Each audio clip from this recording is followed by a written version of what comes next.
సినీ నటుడు డీఎంకే అధినేత కెప్టెన్ విజయకాంత్ అనారోగ్యంతో బాధపడుతూ ఇవాళ తుది శ్వాస విడిచారు.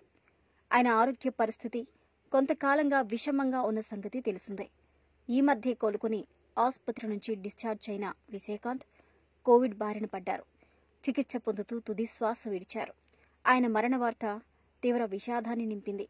విజయకాంత్ 80-90 దశకాల్లో వందలాది సినిమాల్లో నటించారు.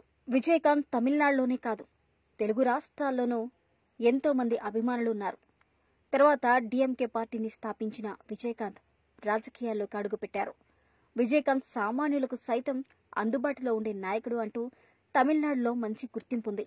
అయితే లక్షలాది మంది అభిమానులకు, కుటుంబ సభ్యులకు దూరమవుతూ తిరిగిరాని లోకాలకు వెళ్లారు. ఆయన మరణ వార్త సినీ రాజకీయ లోకాన్ని దుఃఖంలో ముంచేసింది. కొన్ని రోజుల క్రితం విజయకాంత్ మియాట్ ఆసుపత్రిలో చికిత్స పొందారు. తర్వాత డిశ్చార్జ్ అయి ఇంటికి వెళ్లిపోయారు. దీంతో విజయ్ ఆరోగ్యం కుదుట పడిందని భావించిన అభిమానులకు ఈ వార్త కలిచివేసింది. విజయకాంత్ చేసిన సేవలను, నటించిన సినిమాలను గుర్తు చేసుకుంటూ ఉన్నారు. ఈ క్రమంలోనే విజయకాంత్ గురించి కొన్ని ఇంట్రెస్టింగ్ విషయాలు వెలుగులోకొచ్చాయి. 1952 ఆగస్టు 25వ తేదీన మదురైలో పుట్టిన ఈయన అసలు పేరు విజయరాజ్ అలగార్ స్వామి. కానీ ఈయన విజయకాంత్ గా సుపరిచితులు.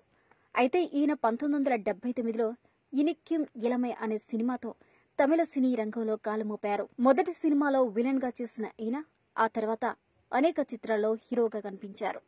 విజయకాంత్ నటించిన అనేక సినిమాలు చాలా వరకు తెలుగులో కూడా అనువాదమయ్యాయి. అవి అద్భుతంగా ఉండటంతో తెలుగు ప్రజలు కూడా ఆదరించారు. ఇలా విజయకాంత్ తెలుగు ప్రజలకు చాలా దగ్గరయ్యాడు. అయితే విజయకాంత్ది తెలుగోడి రక్తమే అనే వార్తలు వినిపిస్తున్నాయి. ఈ విషయాన్ని కూడా విజయకాంత్ ఓ సందర్భంలో వివరించారు. 100 ఏళ్ల క్రితం బ్రిటిష్ కాలంలో తన తాత ముత్తాతలు ఏపీ నుంచి తమిళనాడుకు వలస వెళ్లారని చెప్పారు. ఆ విధంగా విజయకాంత్ పరోక్షంగా ఏపీతో సంబంధం ఉంది. విజయకాంత్ తండ్రి పూర్వీకులు బలిజ సామాజిక వర్గానికి చెందినవారట. కాగా ఆయన మృతి తమిళ సినిమా ఇండస్ట్రీలో అలానే రాజకీయాల్లో తీరని లోటును మిగిల్చింది.